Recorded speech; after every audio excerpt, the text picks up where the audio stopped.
Okay, so if anybody can find me, we'll start again. I think the sound is working now. I think the sound is working. I will wait for people to find me.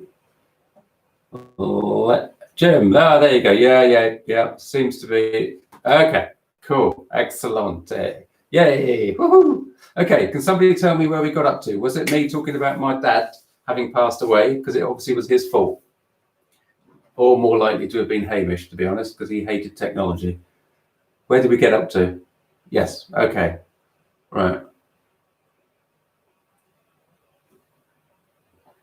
Okay, so it's either my dad or Hamish, I reckon. Okay.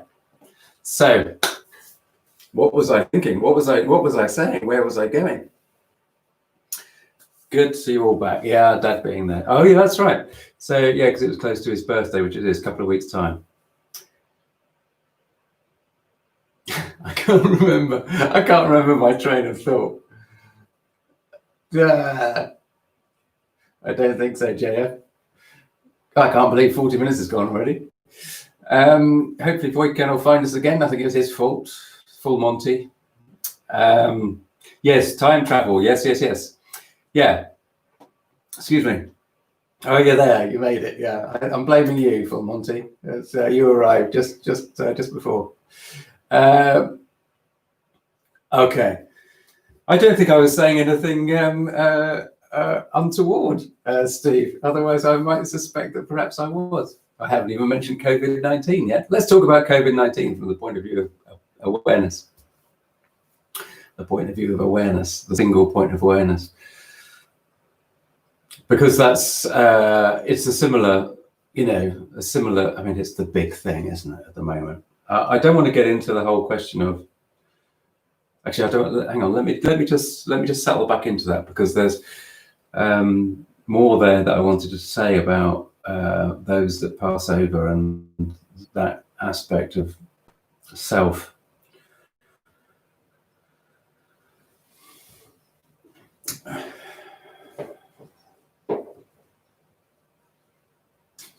No, I agree, Steve. I completely agree. I was getting upset about it.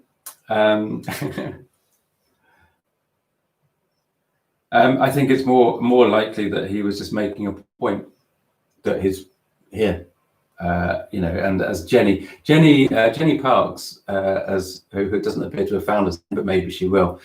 Jenny Parks is my aunt, and I think some of you will be aware, but some of you won't be. But it's actually due to Jenny that we're all here today, because when I told my dad originally about the spirit of the deceased lady in our house that started me on this spiritual journey, dad talked to Jenny just to say, this is what's happening, isn't it? It's interesting, isn't it? And Jenny was like, oh, yeah, that's interesting. And Jenny sent me a book called The Sun and the Serpent by Hamish Miller. And that started the whole lot. So when she said that he's been around a lot, then he will have been. So look, let's think about this in terms of where we are now in our global situation. I've always said, I think right from the start or from early on with COVID, that it's a healing opportunity. It's a heck of a thing. But what's interesting about it is that, so many of us here, and I'm sure you'll agree again now, because I think we've touched on this before, is that for a long time, since I started, well, again, since my spiritual awakening, I had become aware of some of the indigenous people's prophecies from around the world. They all had a similar prophecy, which was about, hello, Kimberly, good to see you. Haven't seen you for a long time. About the fact that there would be a time where everybody would be affected by a big thing. This is not very well described. And it would be the individual's attitude to the global catastrophe that would enable them to get through it.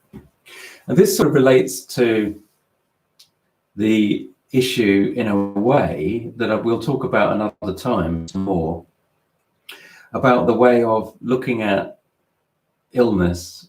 And I think it's a quote. I think it's a quote by Louis Pasteur. One of you might have raised this with me before, that it's not the virus, it's the environment that's the important thing. So in other words, it's what state is the environment in to be that receives the virus, right? So in other words, for us, it's we're talking about human beings.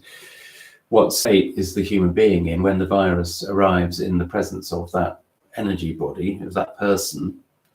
Is that person actually in good health, in suitable health, to be able to deal with and work through the issues that are affecting it?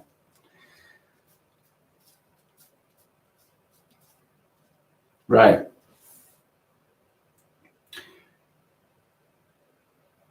And we can look at that also on a spiritual level, because on a spiritual level, it's how we address and how we detach from the chaos that a lot of people, and the fear that a lot of people dive into instantly. Now, obviously, that's not to say that the COVID virus is not a dangerous virus. It is a dangerous virus. It's a powerful virus, but it is a virus. Doesn't matter whether it was man-made or whatever, any of that. Not interested in that. Backstory to me is an irrelevance, in the same way that history, whilst fascinating, is actually, from a spiritual perspective, an irrelevance.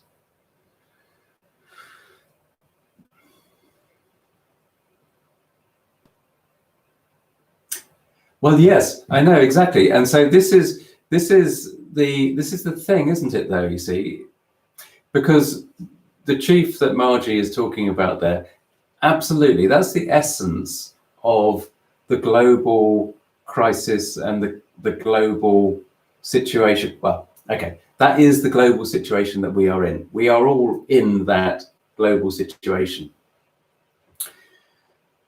But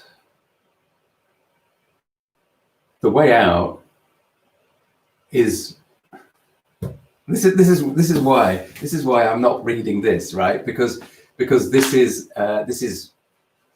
maybe it's not trite. It feels trite to me. It feels like you'll know this already, but I'm going to say it anyway, because maybe it's just worth repeating. Because the way out of it, if we accept that we have information that comes to us that says, yes, we are going to destroy ourselves at the moment. It's rather like David Attenborough over here in the UK, the naturalist, is written a book about the fact that we're in the latest global extinction event. And it's, we could sit here and say, well, actually, if we ignore it, if we don't pay attention to it, if we don't believe it, then it won't come to pass. Hello, good to see you. And it actually, the real crux to me, because the information is there, the information has come into our awareness, the information of the COVID-19, the information that Margie's talking about with the chief's message, it's time to come together and look after our earth or we will destroy ourselves. Yep, completely get that. Extinction event, yep, okay, that's the information. That is the information that we are working with as a bigger picture. But we individually, as a spiritual being, cannot address the big picture, because the big picture is the backdrop. We can't go up to the backdrop and change the backdrop directly. This is why there's that spiritual platitude that says you can only change what you can affect. And the only thing you can change is how you respond to things that come to you. How do you want to respond to the concept of global extinction, global catastrophe event? How do you want to do that? Well, you can't respond to that. You can't respond to that. That's like saying, that's what are you going to do? What are you going to do? You're going to email 7.5 billion people and say, yes, could we do something about this, please? What are you going to do? How's that going to help? Well, no, you don't, do you? I mean, you do. We all do our own little bit, and so we have this wave of COVID-19, this healing opportunity, where millions are finding it a real life-changing event. The circumstance, the backdrop, has influenced so many people to find their real, true selves again in simple things. There's no denying that. There is no denying that. And that is the power of what's happening. That's the backdrop influencing us. And what I was going to say earlier on is that we are driven by three lots of different information. It's habitual information of self. So at the core of us, we have our point of awareness that is our spiritual selves, our true selves. But around that, as the human being, we are surrounded by this habitual information of self. That is, those are the human things, the way that we've learned to cope, to get by, to manage, to put up with this environment in which we, our true selves, finds ourselves. Now, the other wrap of information that we deal with is actually from the divine information. And COVID-19, whether you like it or not, is backdrop information to our lives. And that means it has been created from the management, from the divine. It's divine. There's a divine, for me, I have to say, I have to put my hand up and say what I believe is that it is divine. It has a purpose. It has a healing purpose. It's a divine wrapping of information around that point of awareness. We're all living now in a similar circumstance of information. I mean, I'm not talking about saying, is this conspiracy theory? I'm not talking about saying, is this government control? I'm not saying, is this man-made? I'm not saying any of those things. I'm just saying there is an issue, a wrap of information that is affecting many people. Many people are taking it badly. Many people are taking it really well. Yes, exactly. Right. So, yes. And then the other wrap of information that we get added onto that point of awareness is from other people.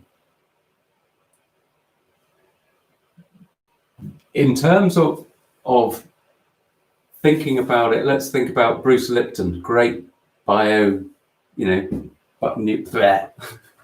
great biologist, ex-biologist, now great communicator. Bruce Lipton wrote a book with somebody or other called,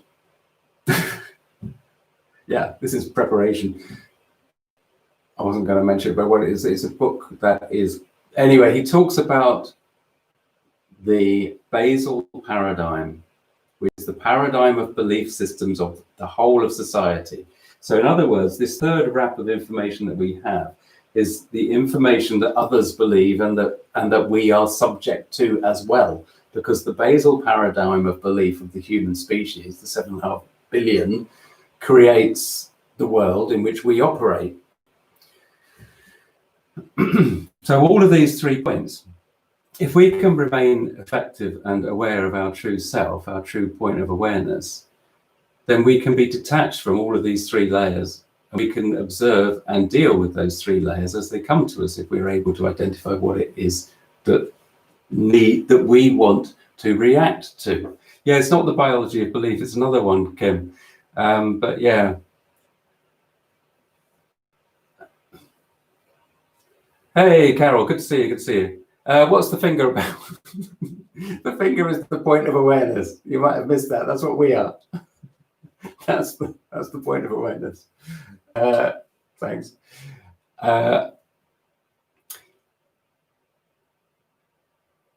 Well, no, yes, well, no, exactly. Well, Chris, this is the thing, though. You see, this is all part of the healing process, because you see, I think this is something that I have been guilty of. I think I still am guilty of it. Is that I try See, this is the wordage, and I think, Kinney, Chris, that this is where you'll kind of come into this, right? Is that when we try to settle into peace, into a peaceful state, we are trying. It's like, in a way, we're kind of just, hang on, we've got some issues to deal with, but actually we're gonna be what we know. We've been taught this. We know that the best way to behave is to be nice and relaxed, and we can form a nice relaxed veneer of being, but underneath all of this stuff is still going on and going, wait, let me out. I want to have a go. I want you to be angry. I want you to be cross. I want you to be, because these are the things that need healing. That's where the real work needs to be done.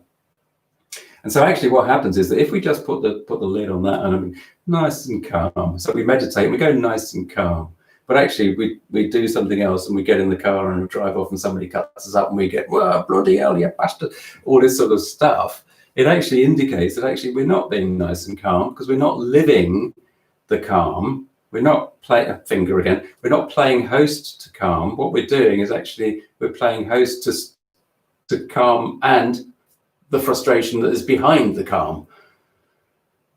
So to actually genuinely live in the space of the calm and the peace means that you do have to do all of the work on the healing and the clarity and the understanding and the it's okay. It is okay. It is okay. To go back to it's as simple as that. It really is. Look,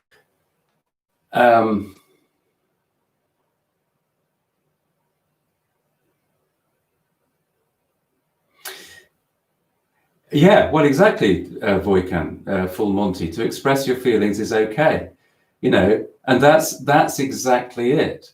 And us English, right, are the classic for putting the lid on it and presenting the stiff upper lip and yes, everything's all right, it's okay. But actually allow it to go. Thanks, Billy, that's wonderful. Allow yourself to feel the feelings. So on the hill with my dad, that was grief, and I felt it. It came up, and like I say, I thought that I'd got over all of that, but no. So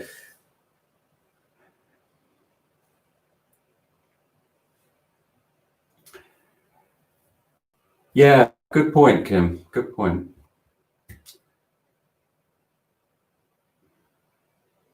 And that's what drives. That's what drives everything, really. It's the feelings, it's the emotions, which is why we are what we are. We're emotional beings, and it's in our processing and understanding and moving from one emotion to the next that enables the manifesting process, which, don't forget, is ongoing all the time. It is not switched on and off. It is ongoing all the time, and it is what is it is functioning from that quashed frustration beneath the veneer of peace, if that's what we embark upon. And so a lot of the global situation of lack, which is the picture which we live with, is yes, it is, exactly, Kim. I mean, Kim's saying it all there, it's great. And let me come back. The global situation of lack, which again is one of the backdrops against which we are living, experiencing this point of awareness, is because we all share an aspect. Now, and the crux is with Billy. You see, Billy has the exact issue there. That's what we all are dealing with, is that Billy says she's stuck in low vibration. And this is the thing, is because you know how much I love what science is doing with consciousness and exploring the nature of consciousness, because it says what's the nature of reality, and we dive into that every now and again on the channel. But the big problem with looking at consciousness is that consciousness can't look at consciousness. That's the problem that science has got. Consciousness, you cannot investigate consciousness per se and hope to work it out as a conscious being, because you are part of that consciousness.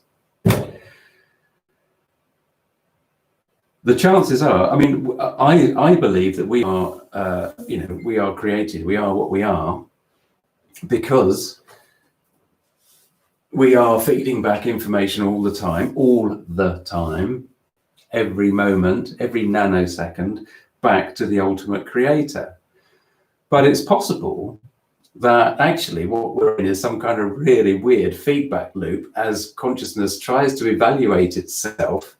And it's the feedback loop that is constantly feeding back and going on and round and round and round and round, and will do for eternity, because it can't actually identify exactly what it is. What it's doing is experiencing every form and every option of human emotion and every option of human interchange and exchange and possibility, from the very, very worst to the very, very best in human form, in the three-dimensional form.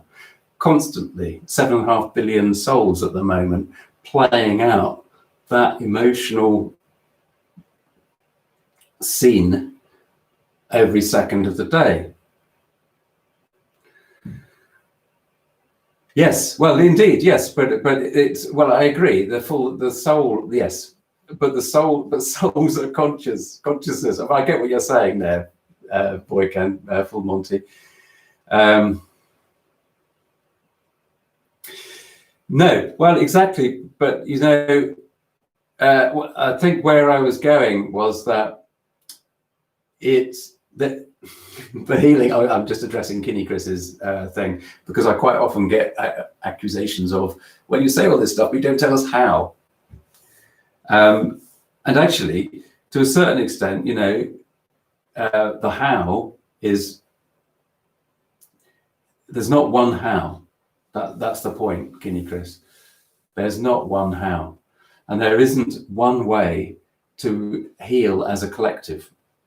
That is the point. And that is why we say that it is up to each individual to do the healing, the individual healing, and you work on yourself in whatever way, which is your life. That is your, it can be a lifetime of healing, but you may never come to the end of that healing process, which is why we see different religious, spiritual beliefs, that you are reincarnated, you come back again, and you're working on more stuff. And yeah, so that's, to me, that's entirely possible. But the point is, from a human perspective, you're asking, how do you do this? How do you make that change? And you, yeah, exactly. Kimberly there is filling in the gaps. That's what you do. You look for the teachers, whether that is books, internet, YouTube stuff. It's personal experience, and personal experience is, I would put really right up there as a teacher, because again, you are, by observing what is going on in your life and going on around you, you are directly connecting to the management. You are allowing the management, you are allowing spirit, you are allowing the ultimate creator to tell you things, to give you information, to show you paths forward, steps forward, the ways that it wants you to, it's the management putting their arm around you and guiding you. That's what your life is. You're that point of awareness, and the management is always with you, despite these layers of information that are bogging you down. But the management is always there to help you, to pass you forward, to push you gently in the right direction. Most of the time, we don't see that, because largely from our habitual information of self, the habits that we've gathered.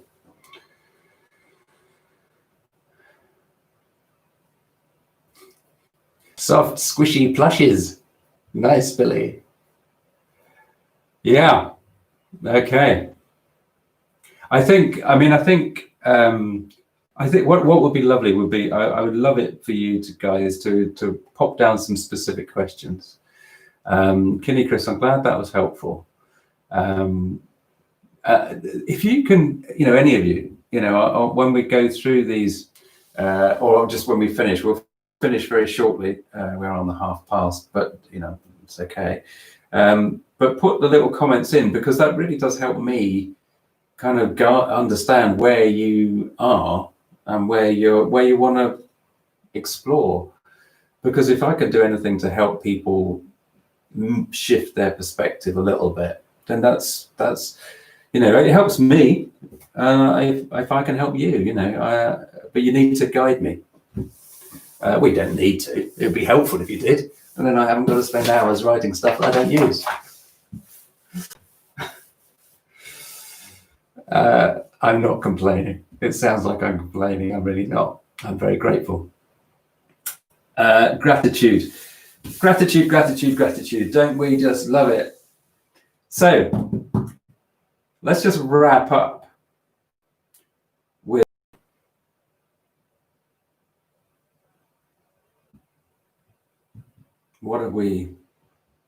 how does this put us? What does this do for us? COVID-19, the virus, right, is not going anywhere.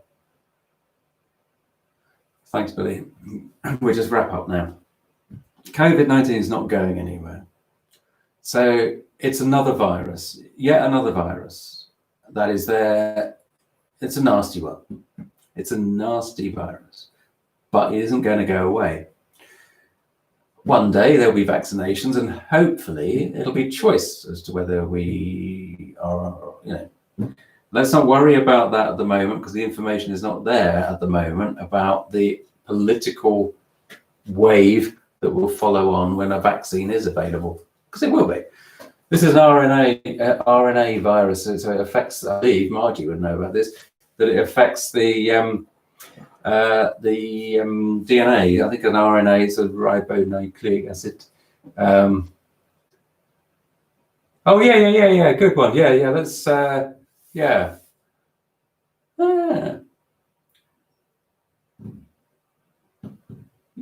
Where did I put that out? I was talking about that recently, David. Where was that? Where did you see that, or did we talk about that recently? It doesn't matter, but I will make a note. I have been thinking there's a couple of other things I want to mention about Avebury as well. So maybe next week we'll talk a little bit about some of the stuff that happened at Avebury. Just going to make a note here. Okay. Hello there. We're just about to wrap up, so good. So yeah, not as yeah. I mean, okay, so right, so we've got COVID-19 as a virus that is not going away. So at some stage there will be a vaccine, because it'll be probably going to be a GM vaccine, blah. And then we're going to get all sorts of nonsense about conspiracy theories, and mostly what it will be is government control and all that stuff. Let's not get into that right now, because we don't need to worry about something that is not in our current awareness. Currently, what we have is, over here in the UK, we have lockdown. So we just deal with lockdown as it occurs. Sorry, hang on.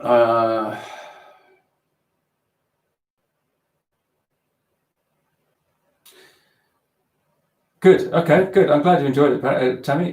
2 weeks from today, no, we've got one next week. Next week, we are here again next week, and we will probably be here in the week after that. So this month we have 3 live Q&As, 3:30 p.m. GMT. And don't forget, if you want to pop into the conversation I'm having with Buddhist Biohacker tomorrow live at 4 o'clock, again, talking more about Heal Your Home, Heal Your World, then we'll be doing that.